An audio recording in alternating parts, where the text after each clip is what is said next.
আসসালামু আলাইকুম, সবাই কেমন আছেন? আশা করছি যে যেখানে আছেন ভালো আছেন, সুস্থ আছেন। তো আজকে আরো একটি নতুন ব্লগ নিয়ে চলে আসলাম। আর এটা গতকালকে রাত্রের করা ভিডিও।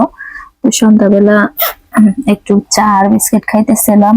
আর ইয়াসিন হুমায়রা চিতই পিঠাই না খাইছে। তো আমি পিঠা একটা খাইছি, কিন্তু আমার তো ঠান্ডার সমস্যা, মন চাইতেছিল একটু গরম কিছু খাই। তো একটু চা বানাইলাম। তো হুমায়রা আবার আমার সাথে দুষ্টামি করতেছে, বলতেছে গরম গরম চা। পরে ইয়াসিনের তো খাওয়া শেষ, ইয়াসিন খাওয়া শেষ করে আবার গেমস খেলতেছে মোবাইলে। আর হুমায়রার খাওয়া এখনো শেষ হয় নাই, ও আস্তে আস্তে খাইতেছে। একটা পিঠা নিয়ে কতক্ষণ ধরে বসে আছে। তো হুমায়রা চাইতেছে ইয়াসিন মোবাইল রাইখাও ওর সাথে খেলা করুক। তো ও জড়াই ধরতেছে, তারপর পাপ দিতেছে, এরকমই করতেছে। তো ওদের রাইখা আমি আবার চিন্তা করলাম একটু রাত্রে খিচুড়ি রান্না করব। তো আগে থাকতে ডাল আর চালটা ভিজায় রাখবো। তো এখন যাব চাল আর ডালটা ধুইয়া ভিজায় রাখতে। এটা আমি ভালো করে ধুইয়া একদম অনেকক্ষণ ভিজায় রাখছিলাম, আর একটু মুরগির মাংস ভিজাইছি। তো আমি সবজিগুলো আগে কাইটা নিব। আর মুরগির মাংসটা গলার আগ পর্যন্ত আর কি একটু বসে ছিলাম, কারণ মাংসটা না গললে তো রান্না করতে পারতেছিলাম। তো অনেক বরফ ছিল, আর শীতকালে বরফ গলতে একটু সময় লাগে। তো ওই পেঁপেটা নিয়েছিলাম আমি খিচুড়িতে দেওয়ার জন্য, পরে দেখি পাইকা গেছে। তারপর কাইটা নিয়ে আসলাম ঘরে, যে ওরা যদি একটু খায়। তো আমার কাছে কাঁচা পেঁপে ভালো লাগে, অনেকগুলাই ছিল কাঁচা। তো সবগুলো খাওয়া শেষ।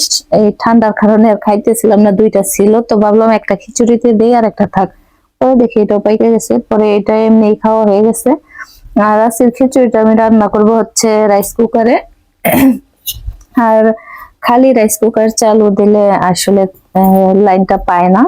তো আমি আগে তেল আর পেঁয়াজ, এলাচ দারচিনি এগুলো দিয়ে তারপরে রাইস কুকারটা অন করে দিলাম।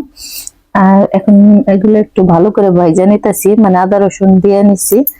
আর রাইস কুকারে রান্না করতে গেলে যে কোনো কিছু এত সময় লাগে। তো আমি কথা বলতে বলতে আদা রসুনটা একটু ভাইজা নিছি, তারপর আবার হলুদ মরিচ ধনিয়া লবণ সবকিছু দিয়ে দিছি। আর পাশের চুলায় আবার হুমায়রার জন্য একটু দুধ জাল দিয়ে নিতেছি। তো আমার কথা যদি কেউ ক্লিয়ার বুঝতে না পারেন, কিছু মনে করবেন না প্লিজ। আমার অনেকদিন ধরে খুবই ঠান্ডা, এখনো ঠিক হইতেছে না, জানি না কি যে হইব, কতদিন লাগবে ঠিক হইতে। তো ডাক্তার অ্যান্টিবায়োটিক দিছিল, ওগুলো খাইলাম 7 দিন, তারপরও কিছুই হইলো না। তো ওই পাশে দুধটা জাল দেওয়া হয়ে গেছে, এখন মশলাটাও এদিকে প্রায় কষানো হয়ে গেছে। এখন আমি মশলাটা আর একটু কষায় নিব, কারণ এটার ভিতরে দেখতেছি সময় খুবই বেশি লাগতেছে। তো কষানোটা আর একটু কষাইছি, কিন্তু অফ ক্যামেরায়। তো এখন আমি মুরগির মাংসটা দিয়ে দিলাম, এটা দিয়েও ভালো করে কষায় তারপর আমি আবার এখানে সবজিগুলো দিব। আর আমি সব সময় মুরগির মাংসের সাথেই সবজিটা কষায় নিই। কষায় নিলে দেখা যাইতেছে সবজিটা একদম ভালো করে গইলা যায়, আর খিচুড়ির সাথে একদম সুন্দরভাবে মিশা যায়। তো মিষ্টি কুমড়াটা এত ভালো ছিল, তো এত সুন্দর হয়ে গলছে। আর হচ্ছে টমেটো ধনিয়া পাতা কাঁচামরিচ আমি সবকিছু একসঙ্গে দিলাম, আর টমেটো গুলো খুবই ভালো ছিল। টমেটো গুলা অনেক বড় বড় ছিল আর একদম ফ্রেশ। তো এই যে দেখেন মিষ্টি কুমড়া গইলা একদম একটুখানি হয়ে গেছে। আমার কাছে খুবই ভালো লাগছে। এখন আমি চালটা দিয়ে দেবো। চালটা আমি আগেই ধুইয়া ভিজাই রাখছিলাম, তারপরে রান্না বসানোর আগে আমি আবার এটা পানির থেকে ঝরাইয়া এই চাল নিতে রেখে দিছিলাম, যাতে পানিটা ভালো করে ঝরা যায়। আর এখন চালটা দিয়ে একটু ভালো করে মিশিয়ে নিলাম।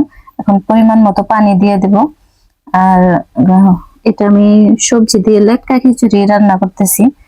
আগে আমি কোনোদিন লেটকা খিচুড়িটা রান্না করতাম না, সবসময় ভুনা খিচুড়ি রান্না করতাম। এখন এই যে কয়েকবার রান্না করে এখন খুবই ভালো লাগতেছে। আর রান্নাটা আমি বসাই দিয়া, দুধটাও ঠান্ডা হয়ে গেছে, তো আসলাম হুমায়রাকে একটু খাওয়াই দেওয়ার জন্য। তো অনেকক্ষণ যাবত না খাইয়ে আছে ধরা যায়। আর ওই যে পিঠাটা হাতে ছিল, ওই হাতে নিয়েই বসেছিল, অর্ধেকটা খাইছে আর বাকি অর্ধেকটা খায় নাই, পরে আমি খাইছি। আর এই যে দুধটা গরম করছিলাম, মানে জাল দিছিলাম, ওইটাই এখন খাওয়াইতেছি। তো খিচুড়িটা আমার প্রায় হয়েই গেছে, তারপরে আমি আরো কিছুক্ষণ জাল করব। একদম শুকনা শুকনাই করব, মানে আঠা আঠা করে রান্না করব। আর রাইস কুকারের নিচে একটু দেখলাম লাইগা লাইগা যেতেছিল, পরে আমি ভালো করে একদম লাইড়া চাড়া মিশাই দিলাম যাতে আর না লাগে। তো রান্নাটাও শেষ হয়ে গেছে।